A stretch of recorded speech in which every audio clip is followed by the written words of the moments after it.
Se você caiu nesse vídeo, eu tenho certeza que já aconteceu um problema desse estilo aqui. Você está lá com seu Arduino, por exemplo, e aí ligou um motor e o Arduino travou, né? Ou então o chip resetou. Pode ser apenas não em motores, mas relés, válvulas solenoides. E aí você não sabe o que fazer, não sabe como resolver esse problema, não é verdade?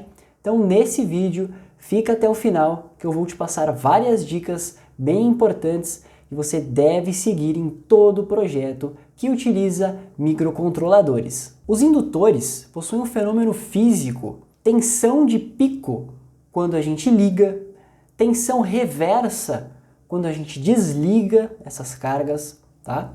Um aumento de corrente, então correntes elevadas.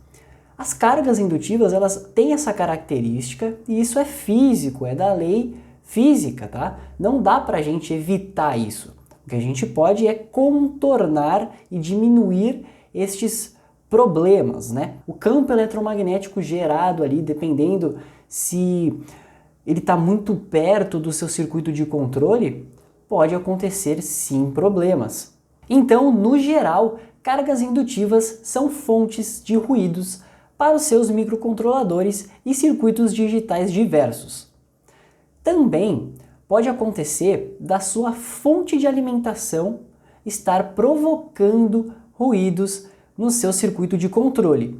Então, utilizar uma fonte de alimentação de boa qualidade é de suma importância. Olha aqui na tela o que aconteceu comigo. Tá vendo essa foto desse LCD com essa mensagem toda embaralhada aqui? Isso foi um projeto que eu fiz. Basicamente era um misturador de tintas, então eu controlava 3 motores de corrente alternada da rede, né, 127 volts, que puxavam um líquido ali e misturava as 2 tintas. No momento que eu ligava estes motores, o LCD ficava dessa forma aqui, ó. Ficava todo embaralhado, tá? E eu também estava utilizando uma fonte de má qualidade. Uma fonte tipo dessas assim, ó. Então todo o ruído da rede, ele passa por essas fontes de má qualidade e invadem os circuitos digitais. Agora vamos entender um pouco os filtros, né? E como que a gente pode aplicar esses filtros aqui. Aqui, ó, tem alguns exemplos. Então, um filtro RC Snubber, muito útil, tá? Em cargas de corrente alternada. Aqui, ó, um circuito RC, ele é um resistor em série com um capacitor, e aí você associa ele em paralelo com a sua carga indutiva, tipo um motor desse estilo aqui.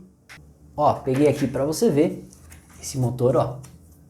Esse daqui é um motor retirado de um micro-ondas. Então ele é ligado em 127 volts, tá vendo aqui a bobina, ó?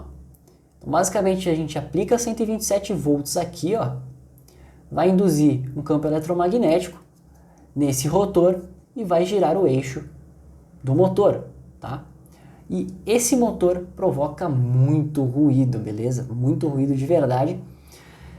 Para a gente contornar isso, um circuito RC já é mais do que suficiente. Capacitor em série com um resistor, a gente interliga aqui então estes 2 terminais e a gente pode controlar de boa, sem problemas de ruídos, tá? Existem alguns circuitos RCs que você compra aí no mercado, tipo esse aqui da foto, ó, já vem um board e tal, já é uma plaquinha, né? Uma plaquinha ali integrada.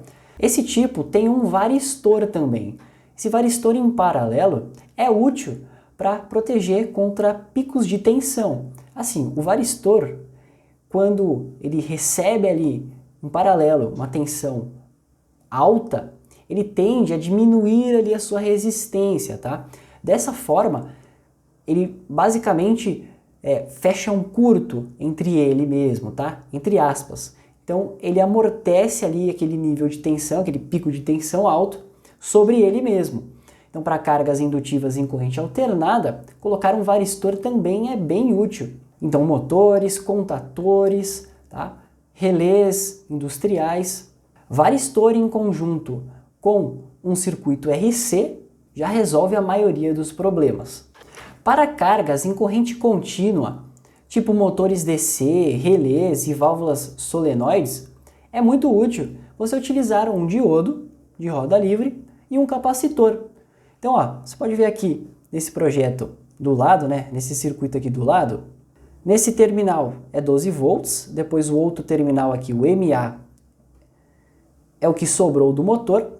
Em paralelo, a gente coloca um diodo, um N4007, então esse diodo é chamado de roda livre, ele é conectado assim, então esse risco aqui, ó, é a faixa branca. Então essa faixa branca é o catodo.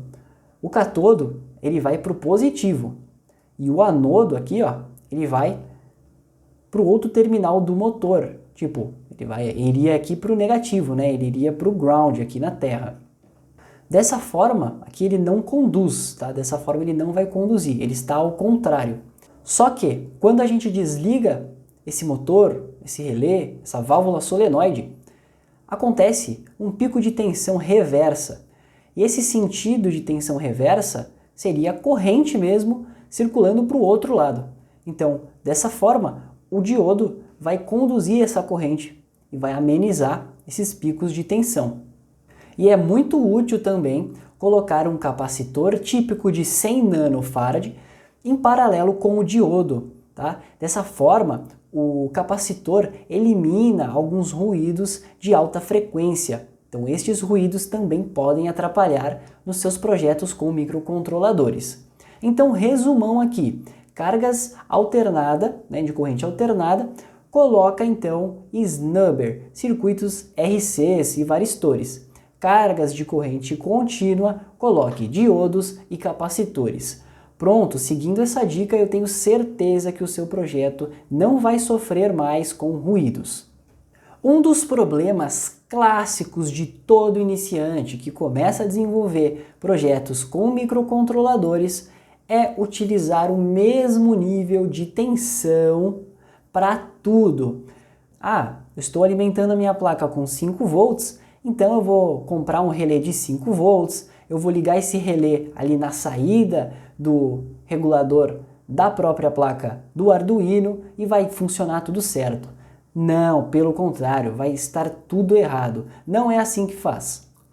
Usar a própria saída Vout das placas de desenvolvimento para alimentar os relés ou outras cargas é a pior coisa que você vai fazer.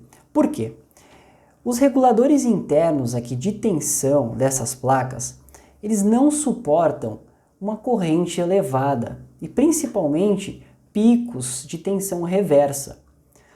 Você pegar aqui e ligar a alimentação de 5 volts em um relé, que for só um relé, tá? Só um relézinho pequeno, já vai afetar todo o seu microcontrolador. Quando você ligar a carga, quando você ligar o relé, é como se ele estivesse fechando um curto ali naquele regulador de tensão interno que tem nessas placas. Dessa forma, o nível de tensão do seu Arduino, por exemplo, pode cair, porque você está afetando ali no regulador interno da placa. Assim, provoca travamento e também reset do próprio microcontrolador. Quando o fabricante dessas placas de desenvolvimento disponibilizam essas pequenas saídas reguladas das placas, são apenas para ligar potenciômetros, alguns sensores de baixa potência. Tá, então qual é a forma correta de desenvolver ali um projeto com microcontrolador e relés? Simples. Olha aqui nesse próximo slide. Utilize uma fonte de maior potência e aí você regula essa tensão para a tensão do seu microcontrolador. Olha só, nesse exemplo aqui da tela. Uma fonte de 12 volts, chaveada mesmo, com um regulador step down, né? Um regulador abaixador de tensão. Com este módulo comercial, é possível deixar a tensão em 5 volts apenas. Aí dessa forma, você tem 12 volts alimentando circuitos de maior potência, então relés de 12 volts, motores de 12 volts, e do outro lado, só a linha de 5 volts alimentando o seu chip, o seu microcontrolador, a sua placa de desenvolvimento. crie esse hábito de utilizar tensões maiores e aí você regula para tensões menores. Agora eu te apresento os optoacopladores. Para mim, optoacopladores são os componentes eletrônicos mais geniais, tá? Porque eles são simples e resolvem muito os problemas que nós temos no mundo da eletrônica. Ele nada mais é, então, do que um diodo aqui, ele tem um diodo emissor de luz, e do outro lado um fototransistor. É um transistor acionado por luz. Então, dessa forma aqui, ó, tá vendo esse pontilhado?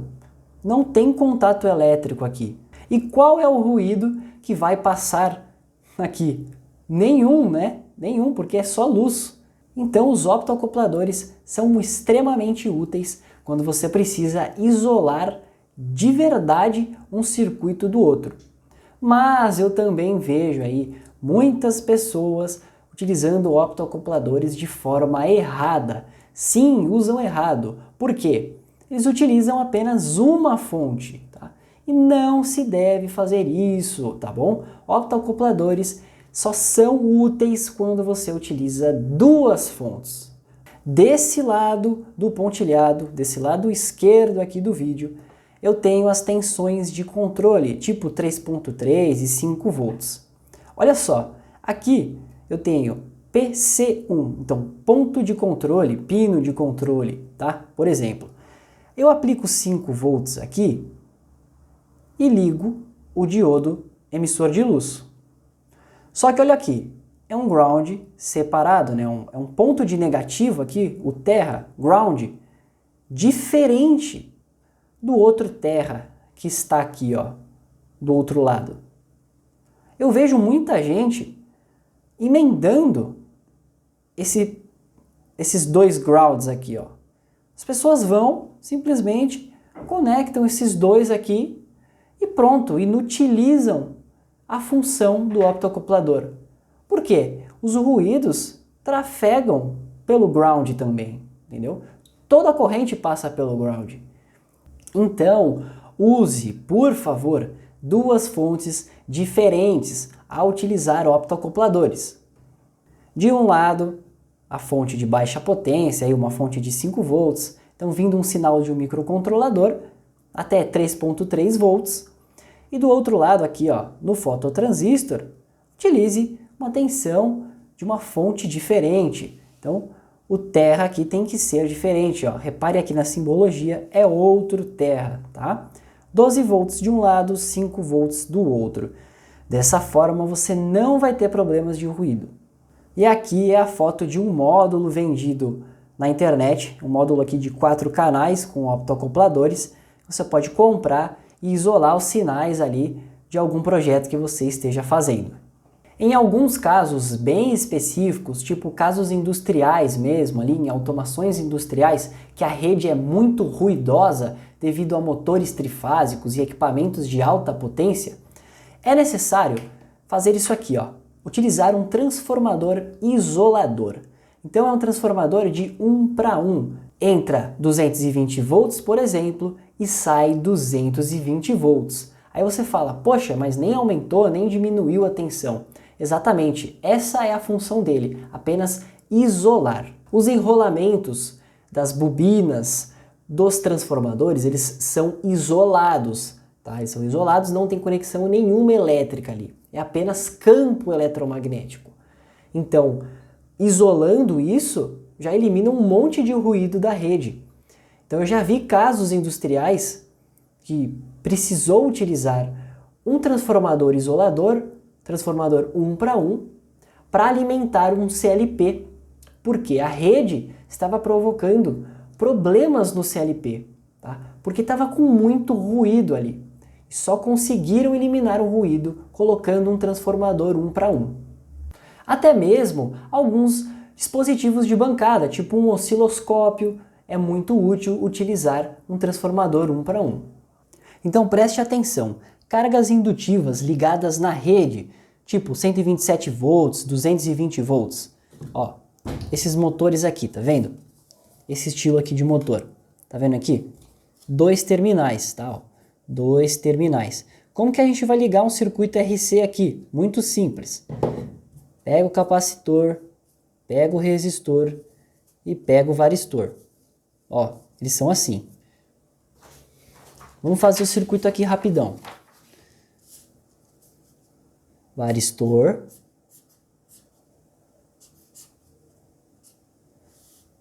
Resistor e capacitor. Resistor, varistor e capacitor. Pronto, você já vai ter um filtro RC com varistor. Esse cara é o resistor, esse aqui é o capacitor e esse é o varistor. Nesse ponto aqui, você liga a sua carga. Então, liga o motor aqui. Aqui, ó. Pronto. Liga o motor aqui, tá vendo? Pode ser motor, pode ser também contatores. Presta atenção aqui, ó. Contatores de bobina de 220 volts. Então, tem o A1, A2 aqui, é 220 volts. Posso colocar esse circuito também, sem problemas, não vai provocar ruídos no meu CLP, no meu microcontrolador, tá? Já vai resolver. Resistor, capacitor e o varistor. Agora, cargas de corrente contínua. Então, vamos tirar isso aqui. Aqui, ó. Um motorzinho desse aqui, ó. Por exemplo, gera ruído pra caramba isso aqui, né? O que a gente faz? Coloca um capacitor em paralelo. Põe aqui, ó, um capacitor e um diodo de roda livre. Olha só. Coloca aqui, ó. Tá vendo esse diodo aqui? Ó, tem a faixa branca, não tem? Essa faixa branca vai no positivo. O circuito é assim, ó. Motor mais 12 volts. Aqui, ó, é a faixa branca. Então é assim, ó. Aqui é a faixa branca, tá vendo, ó? Faixa branca vem aqui, ó. O diodo é ligado nessa posição, tá vendo, ó? A faixa branca aqui para cima. E em paralelo, a gente coloca um capacitor também. Coloca um capacitor aqui, ó. Pronto, ó. Capacitor e diodo. Então, capacitor aqui, diodo aqui. Dessa forma.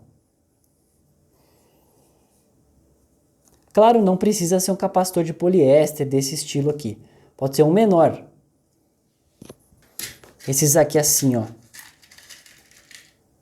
De 100 nano, tá vendo, ó? Pode colocar esses assim.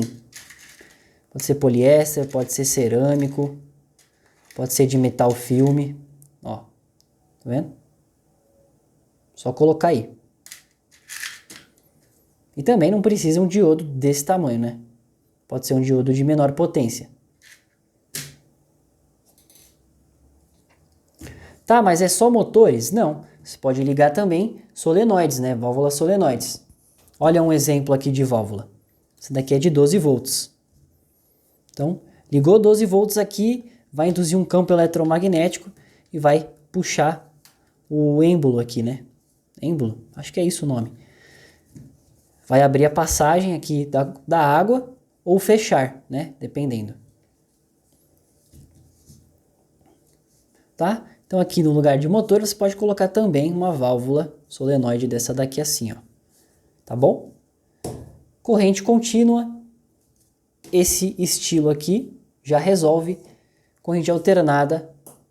Esse estilo aqui de filtro. Beleza?